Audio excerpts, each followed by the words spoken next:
I couldn't escape the world as a little boy.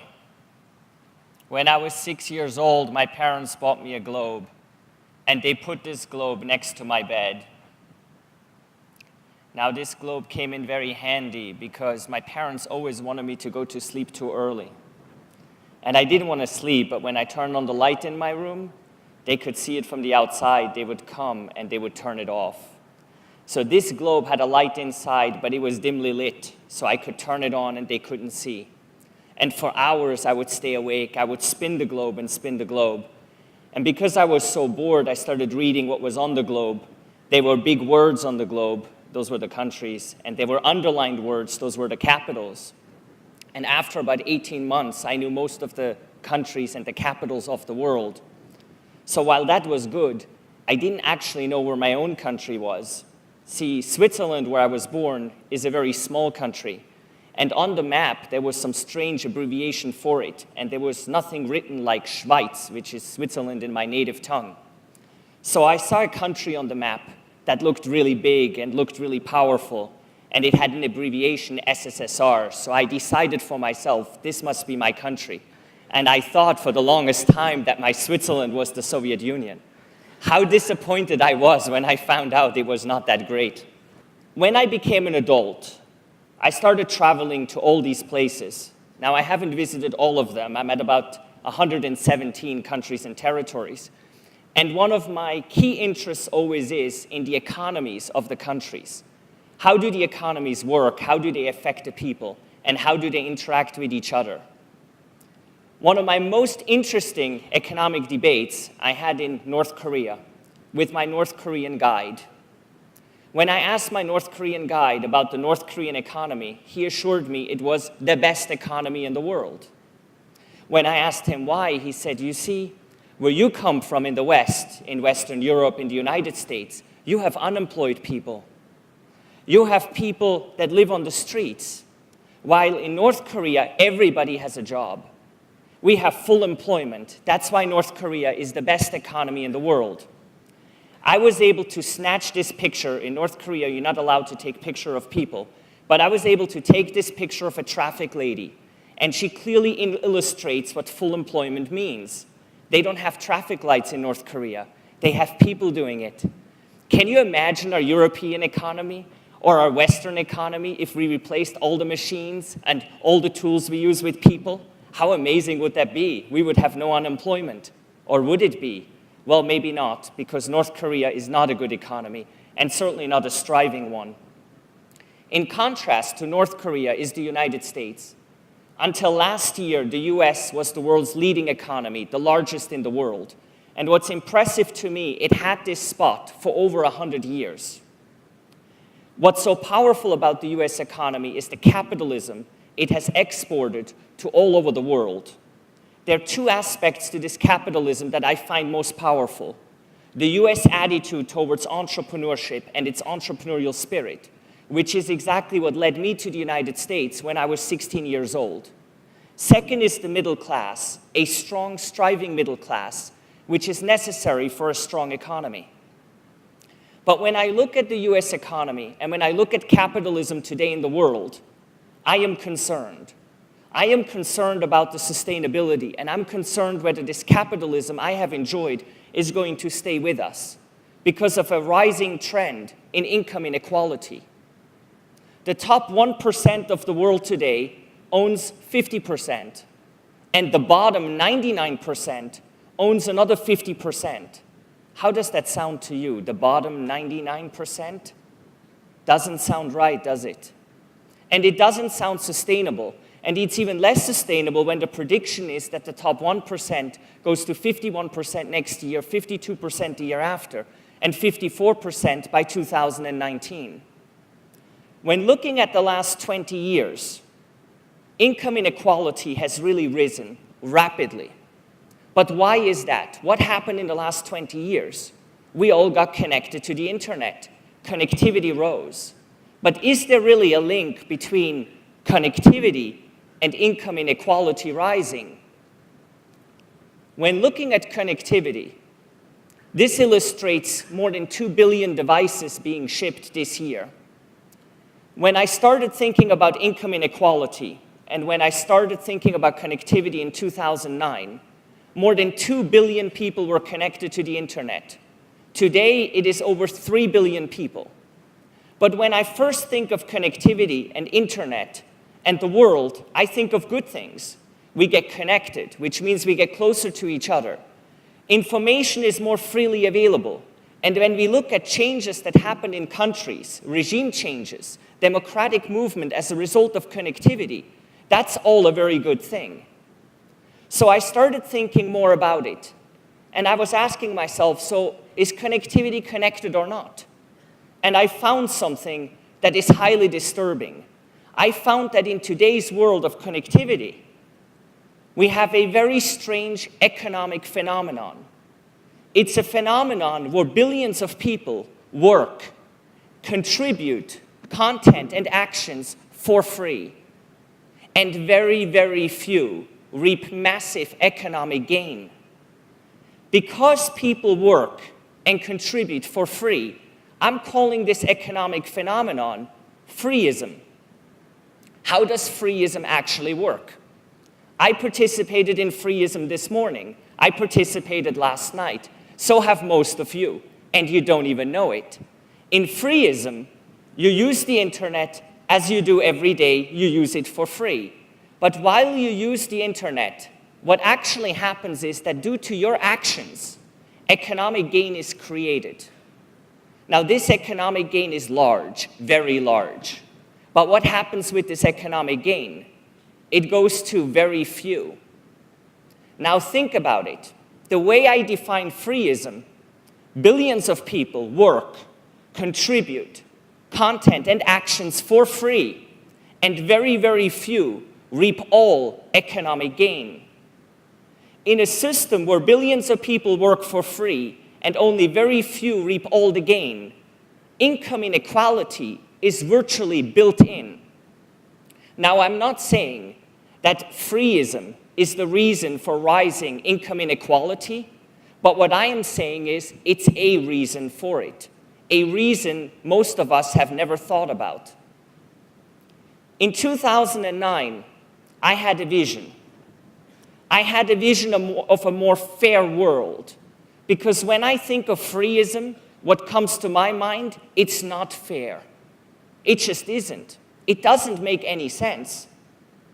So I thought, why not create an economy that is fair? Why not create an economy that's based on sharing? Why not create an economy where if we contribute, we actually earn a piece that that contribution creates? If value is created, we receive something from it as a return. So when I asked my friends, what do you think about an economy that's based on sharing? And then imagine when we share with the people have a choice to either cash out for themselves or to share part of what they earn with the community. So sharing becomes true sharing, and they can do greater good in the world. So when I told my friends about this concept, they had 3 reactions to me. The first reaction, wow, this sounds like a great idea. The second reaction, this is too good to be true. And the third reaction, it's impossible to build this in the real world. Because most of my friends that I talked to had a first reaction of wow, I'm calling this new economic system wowism. So how does wowism work? In wowism, we all do the things we do regularly. We don't change our patterns. All the things we currently do for free, we now do for wow. In wowism, economic gain is generated, just like in freeism, the same way, from namely the actions of chat and call, in the example you will see later today. But in wowism, this gain is distributed back with the community. In fact, the way wowism is defined as an economic system where the majority of economic gain is shared with the community, and the community can then share in turn to do good in the world. Doing good. So in Wowism, the community earns, and then everybody in the community has a choice how much of that they want to cash out for themselves and how much of that they want to share with a cause, with a charity they care about. So what is this charity thing all about? It's difficult to do charity today for most of us. So in Wowism, we need to make it easy. We need to make it just a few clicks away. And I personally believe that through Wowism, when we give unselfishly to a cause that we care about, it actually increases our happiness. There is an interesting TED Talk by Dan Gilbert from Harvard about this concept of unselfish sharing and happiness. So I want this economy actually to create happiness among those that use it. Is this just a utopia, or is this a reality? I mean, think about it. A new economic system that's based on sharing, a new economic system that's based on doing good, a new economic system that's based on making the people happy. Come on. Can't be real. It's just a fantasy in someone's mind. And you know, for a long time it was. Because between the summer of 2009 and early 2011, I couldn't figure out how to take this concept, this wow concept, and actually turn it into something real. Turn it into a platform that can actually work, and into a platform that can transform the way we use the internet every day. When I came up with a concept of how it could work, I called it Wow App. And we put together a team of 70 people, and we started working on this concept of Wow App in early 2011. Initially, we thought it would take us about 2.5 years.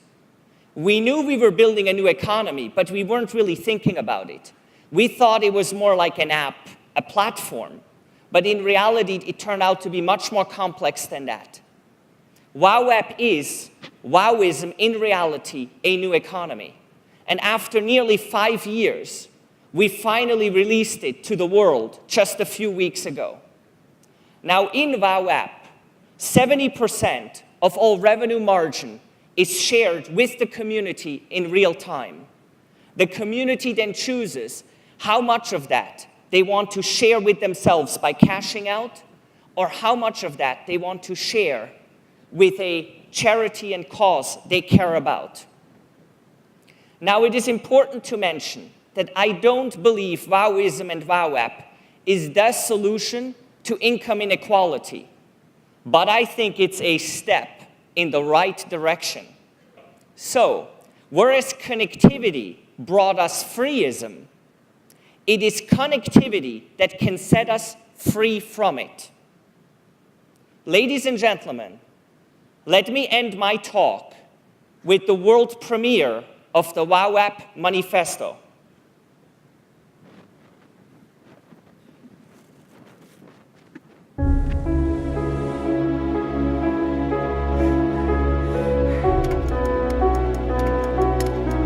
Isn't there something we missed in this grand scheme where the internet is everywhere?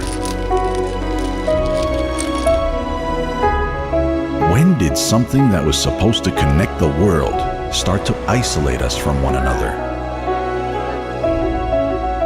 Every day we hear bad news, and there's little you can do about it.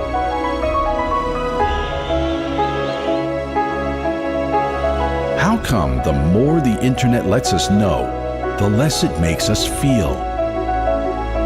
How come the more the world opens, the more indifferent we become to it?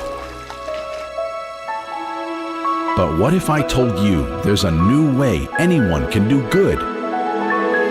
And it's right at your fingertips. Meet Wow App. The first platform where you can chat, call, earn, and share, and do good while doing so. WOW app is a free app that shares more than 70% of all revenue margin with its members, which they can use freely or donate to one of nearly 2,000 charities featured in the app, so that sharing becomes true sharing. You can also do good for yourself by cashing out.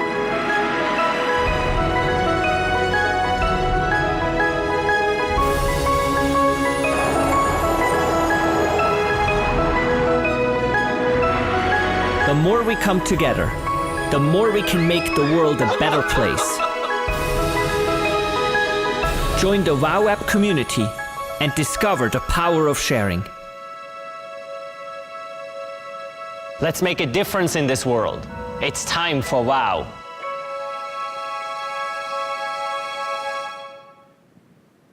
Thank you very much.